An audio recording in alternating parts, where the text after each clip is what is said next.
So we'll talk about why I use multiple adapters, right? Why not just use two adapters? We'll talk about OmniPeak and Wireshark.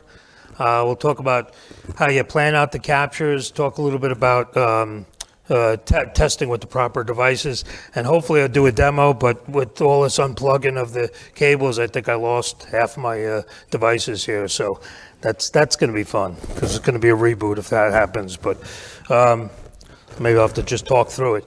So why I use multiple adapters, right? You can see I have 8 adapters on here, and I want to program each adapter with the 5 gig channel when I'm doing 5 gig, because I want to see when my device, in this case a Vocera device, I want to see when that's on a channel and when that roams to a new channel.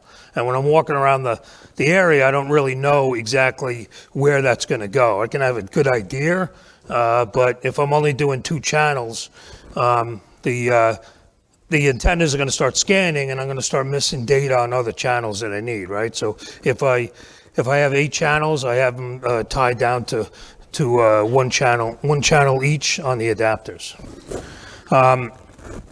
Like I said,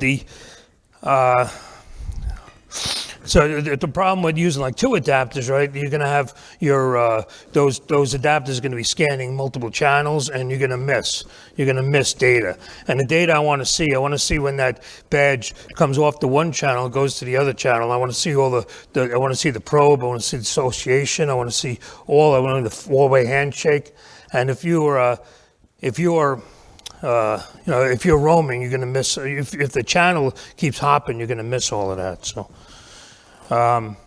So we use OmniPeak, and it gives us the ability to use 8 to 11 adapters. Right now I'm just using 8, but if I'm using 2.4 and 5 gig, which I don't really want to do, but if I do, then I'll put 3 more adapters on there. So I'll have 9 adapters and keep the other 3 on 1, 6, and 11. To analyze the data, I know you can analyze the data using OmniPeak, and I know Peter's a huge fan of OmniPeak, and so am I. That's, it's a really awesome tool. But in Wireshark, we have a bunch of custom-built filters, right? So instead of, remember what that long string is to build filters every time, we have pre-programmed filters in there, so we could just hit that and show us the exact data we need, especially for the badges. Another thing with Wireshark, it'll show the I/O graphs, and you can see right there we use those in the reports, right? So it gives a good representation of what, my quick capture that I did, what happened with that badge, what happened with that device as I'm roaming around. Talk about preparing the captures, right? And talk about choosing your channel plan and programming those adapters with the right channels. And then they keep the captures short. A lot of people say you want a long capture, and because you want to make sure you get enough data, but I usually try to keep it about a minute, because the 2 reasons. One, it looks better in that graph. If you had 10 minutes of data, that graph, the I/O graph, gets kind of smushed down. But 1 minute gives you enough time to see the badge or the device roam from AP to AP, a couple of roams, a couple of probes, and then it'll show you, you'll be able to display it and be able to find the data a lot quicker, a lot easier. So how I start there is I'll take the floor plan that the customer gives me that I used in the site survey, and I'm going to mark up the drawing there as far as what my paths are. And you can see I have 4 paths here.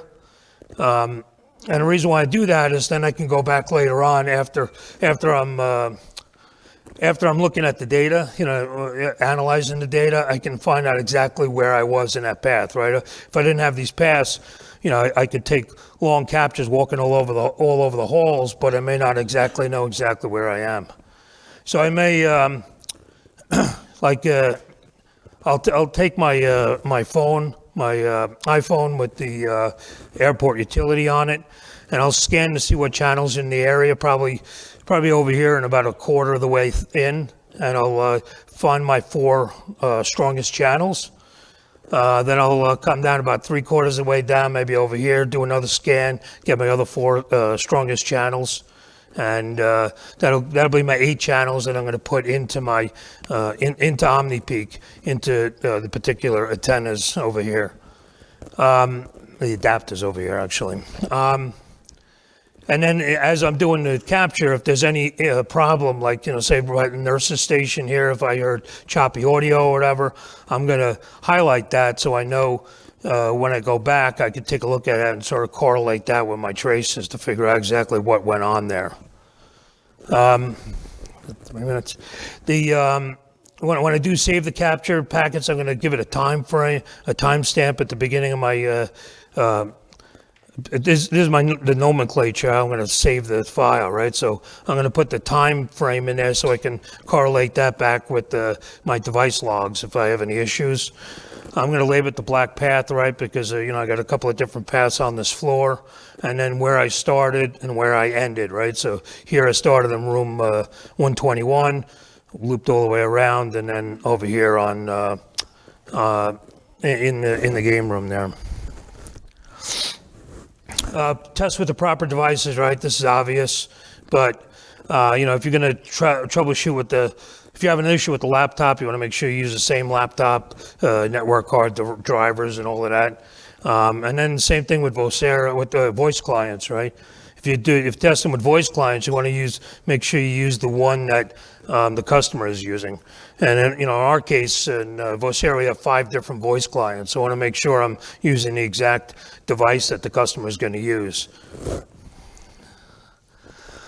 So you see my setup here, right? I'm a Windows guy. I know everyone hates me for that, but it's just easier for me. And I'm an old guy. You're not going to teach me new tricks. But so I have eight network adapters. The Netgear AC 1900. I got 2 USB hubs. I use the airport utility to figure out what channels are on. And then I have 2 Vocera badges. I have one very close to my antennas, and then one around my neck. They're going to have audio pumping through, so I'm walking through. I can hear any dips or problems or lost audio or dropped audio. And of course, the desk, right? I want to be like Fernie when I grow up. So this desk is just a lifesaver. Stops you from carrying a thing around, and especially with all the adapters, off of it, so it's a lot easier, the desk. And here's where the problem is going to come in there. So we're going to do a demo here, but unfortunately, OmniPeak, if you lose an adapter, you got to reboot the thing, right? So it has a problem coming back from it. So I may not be able to show you the OmniPeak here, but let me pull this up quickly. Sorry. So actually I will. I'm not going to run it because there may be a problem running it. But anyway, there's the OmniPeak, right? The aggregator settings. This is where I'm going to put my these are my wireless cards here, and then I'm going to program each with a channel. So each one of these will do a specific channel. I think I'm out of time already. And then when I get back, after I save that file, I'm going to pull it up in Wireshark. Like I said, I have all of these filters up here pre-built, right? So I can just click on them. It's going to show me exactly what I need. This is going to show me the data coming down from the AP. I can take a look at the beacons, right? Drill down in the beacons and figure out, what's going on there. Do I see what are my data rates? What are my basic data rates? What my DTIM period is? Whether I'm getting a neighbor report from them, whether it has the opportunity to give me the neighbor report. And then after I save all of that, then I'm gonna pull up this IO graph, and this is what I'm gonna show to the customer, right? And this will show me walking, this is my minute capture here, right? So the top line will be the badge going to the AP, and of course it's gonna be very strong because it's right by the antennas. The green is my probes, and then the blue is the is coming from the data coming from the AP. So you can see as I'm walking away from the AP, it's getting weaker and weaker. It probes, finds a good AP, jumps up, finds a decent AP. It roams, and the signal gets stronger. And I think that's it. I'm over 1 minute and 32 there. So sorry about that. Sorry I couldn't show you a demo on that, but thank you.